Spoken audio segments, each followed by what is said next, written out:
Hello everyone, welcome to my channel maths 5। आज हम discuss करेंगे सितंबर 2022 का लीनियर अलजेब्रा का पार्ट सी का क्वेश्चन है और क्वेश्चन आईडी है 378।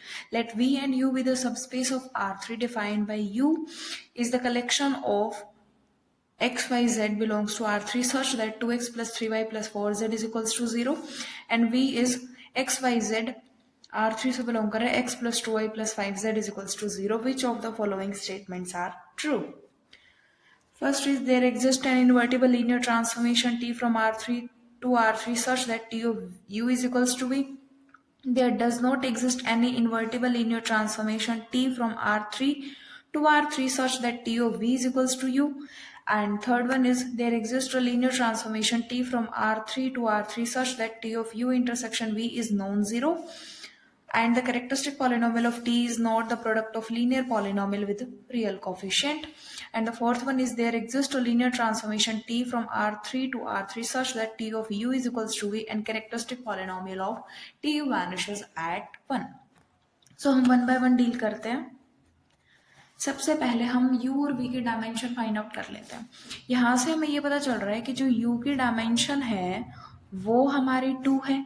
सिमिलरली डायमेंशन ऑफ जो v है वो भी हमारी 2 है।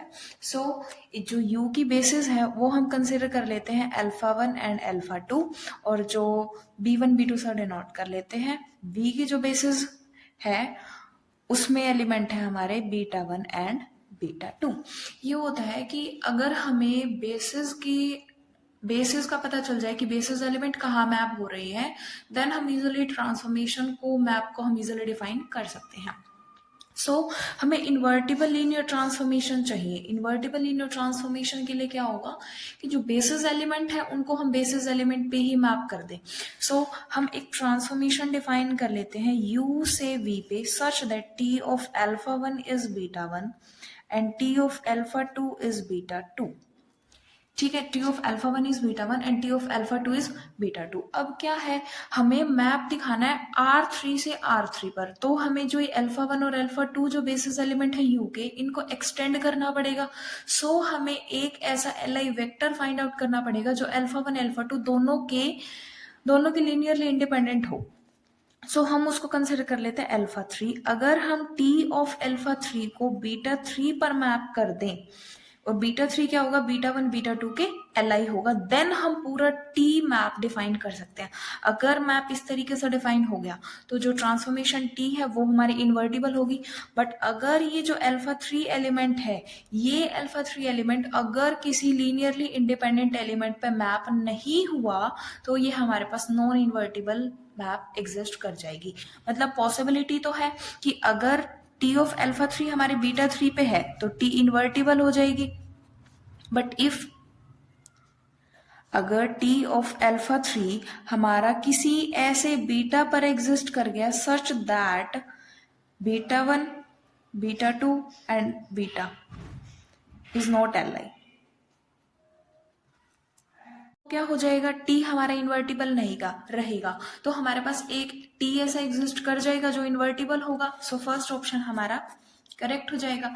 सेकंड में कहा there does not exist any invertible linear transformation. हमारे पास ऐसी कोई इन्वर्टिबल लीनियर ट्रांसफॉर्मेशन एग्जिस्ट ही नहीं करेगी such that t of v is equals to u। अगर हम सिमिलर केस में t को v से u पर डिफाइन कर दे such that t of beta 1 is alpha 1, t of beta 2 is alpha 2 and t of beta 3 is alpha 3, then एक linear invertible linear transformation exist की पॉसिबिलिटी बन रही है। बट ये कह रहा है कि ऐसी कोई इन्वर्टिबल लीनियर ट्रांसफॉर्मेशन हमारी एग्जिस्ट नहीं करेगी। सेकंड ऑप्शन हमारा इनकरेक्ट हो गया। थर्ड में उसने बोला कि there exist a linear transformation t from R3 to R3 such that t of u intersection v is non zero.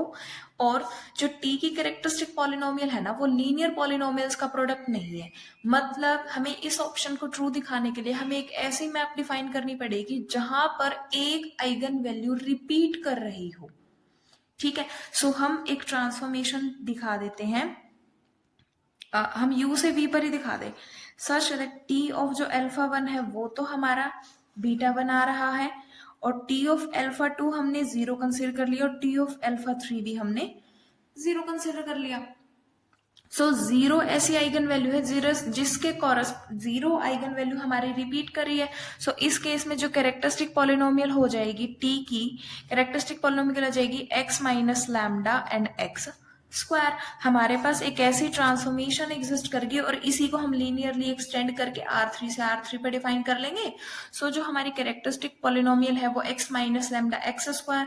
तो ये ऑप्शन हमारा ट्रू है कि जो कैरेक्टरिस्टिक है वो लीनियर पॉलिनोमियल्स का प्रोडक्ट नहीं है. हमारे पास एक जीरो आइगन वैल्यू ऐसी एग्जिस्ट कर गई जो हमारी रिपीट कर रही है. सो थर्ड ऑप्शन हमारा ट्रू हो जाएगा. Next, there is a linear transformation t from R3 to R3 such that t of u is equals to v and characteristic polynomial of t vanishes at 1. मतलब कि एक eigen value exist कर रही है, one of the eigen value is 1. सो हम t define करें, हम consider कर लेते हैं t हमने कंसिडर कर लिया फोर्थ ऑप्शन के लिए u से v पर सच that t of alpha 1 is beta 1 and t of alpha 2 is beta 2 and t of alpha 3 is alpha 3 ही हम कंसिडर कर लें. अल्फा 3 के केस में अल्फा 3 ही. सो वन आइगन वैल्यू हमारी एग्जिस्ट कर गई. सो इस केस में जो कैरेक्टरिस्टिक पॉलिनोमियल हो जाएगी x minus lambda x minus mu and x minus 1. So ये characteristic polynomial characteristic at 1 is 0.